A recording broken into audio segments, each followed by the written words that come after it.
Mukesh அம்பானியும் Gautham அதானியும் $100 billion, அதாவது 8.5 லட்சம் கோடி ரூபாய் சொத்து கொண்டவர்கள் பட்டியலிலிருந்து வெளியேறியுள்ளனர். ப்ளூம்பெர்க் நிறுவனம் வெளியிட்டுள்ள புதிய பட்டியலில் இது தெரிய வந்திருக்கிறது. இந்தியாவின் முன்னணி தொழிலதிபர்களான முகேஷ் அம்பானிக்கும் அதானிக்கும் 2024ஆம் ஆண்டு ஓர் பின்னடைவான ஆண்டாகவே அமைந்துவிட்டது. ப்ளூம்பெர்க் நிறுவனம் வெளியிட்டுள்ள $100 பில்லியன் சொத்து மதிப்பு கொண்ட கோடீஸ்வரர்கள் பட்டியலிலிருந்து இருவரும் வெளியேறியுள்ளனர். முகேஷ் அம்பானியின் சொத்து மதிப்பு 5 மாதங்களில் $120.8 பில்லியன் இருந்து $96.7 பில்லியன் குறைந்துள்ளது. ரிலையன்ஸ் சில்லறை வர்த்தக பிரிவும் எரிசக்தி பிரிவும் மிக மோசமாக செயல்பட்டதே இந்த பின்னடைவுக்கு காரணமாக பார்க்கப்படுகிறது.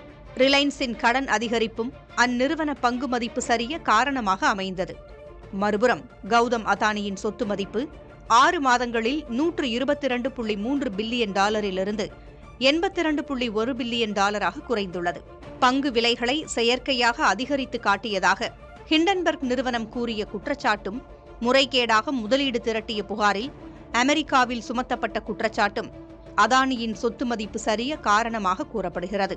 முறைகேடாக முதலீடு திரட்டிய புகாரில் அமெரிக்காவில் சுமத்தப்பட்ட குற்றச்சாட்டும் அதானியின் சொத்து மதிப்பு சரிய காரணமாக கூறப்படுகிறது. இந்தியாவில் எலான் மஸ்க் செயல்படுத்தவுள்ள ஸ்டார்லிங்க் செயற்கைக்கோள் இணையதள சேவையும் அம்பானிக்கு அடுத்த ஆண்டு சவாலாக அமையக்கூடும் என ப்ளூம்பெர்க் கூறியுள்ளது.